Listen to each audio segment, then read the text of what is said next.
largely I and BHA would support that.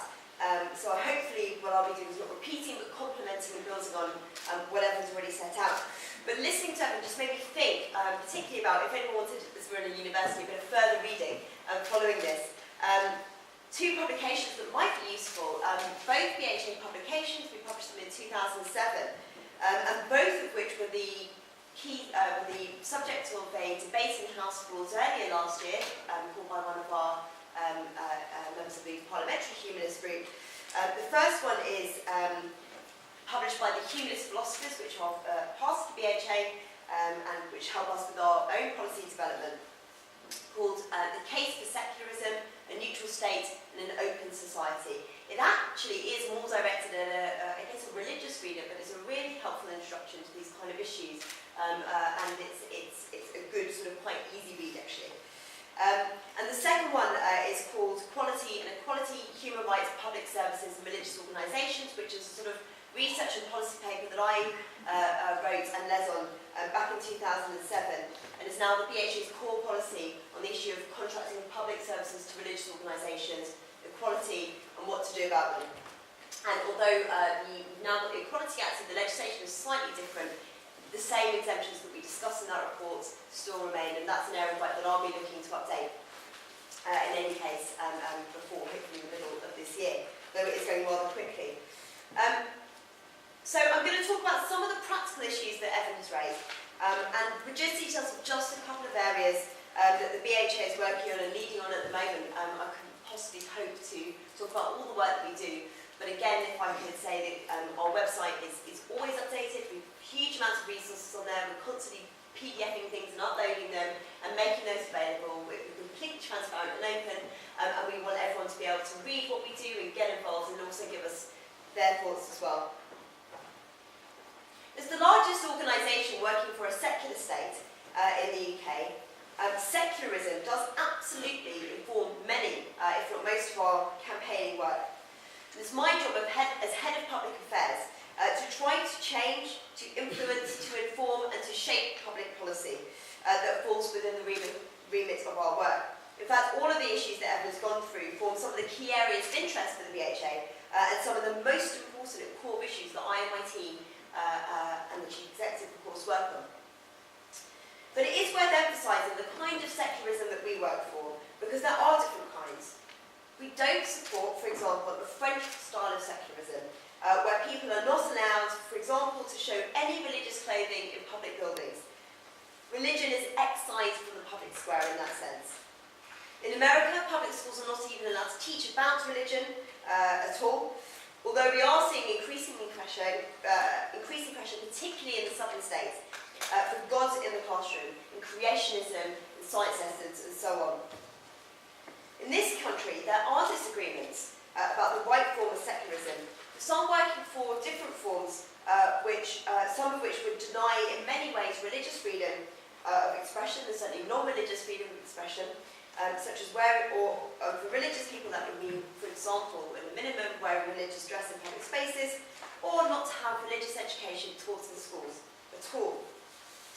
The President of the National Secular Society earlier this month, for example, made a plea through their newsline, their bulletin, that goes out every week in the editorial, for more religious illiteracy and for more religious ignorance in society, including through not having provision to teach about the different beliefs in our society and schools.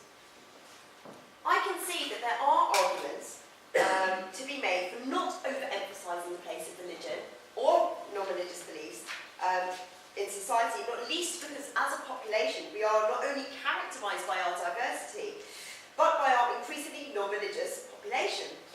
Year on year on year, increases in non-religious population, almost sort of matching decreases in the general sort of religious population, and surveys showing that most people, even those who might say they're religious, is not actually an important factor in their everyday lives. It doesn't really impact in the way they live their lives.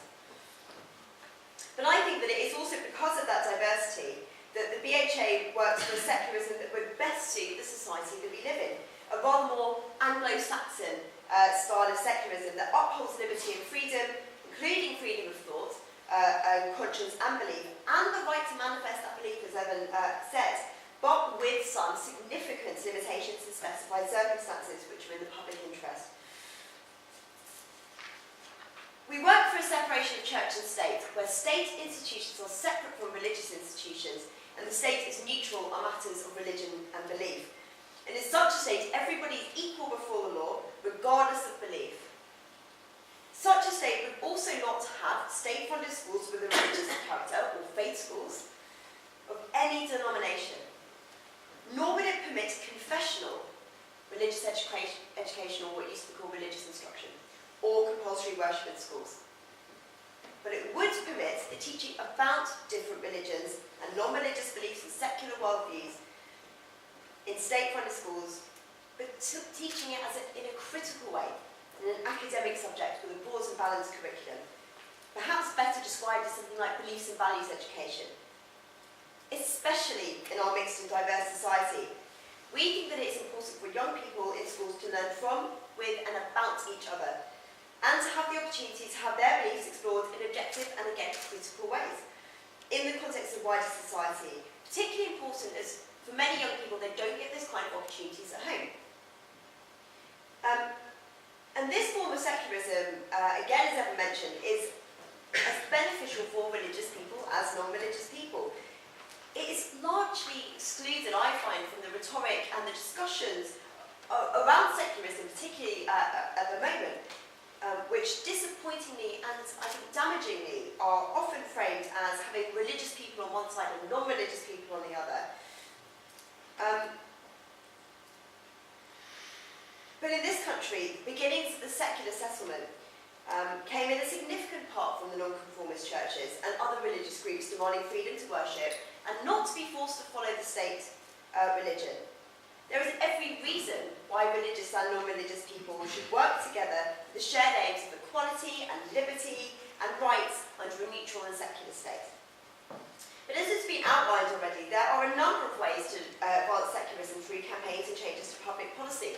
It isn't just about disestablishment, the actual separation of church and state in England, because of course in Scotland and Wales they don't have established churches anymore, although that is an important part of it.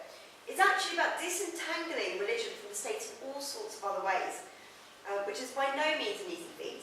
And I think that in many cases we must expect that our aims may take many more years to realise. We must also be really vigilant to the increasingly vocal and influential religious lobbies that are emerging and are being given some credibility by the media and even by politicians, and which demand distinctly anti-secular policies and demand that public policy and law have a distinctly religious flavour. But I'll talk briefly about disestablishment of the Church of England before I outline a couple of the other issues that are important at the moment for secularists to be working on.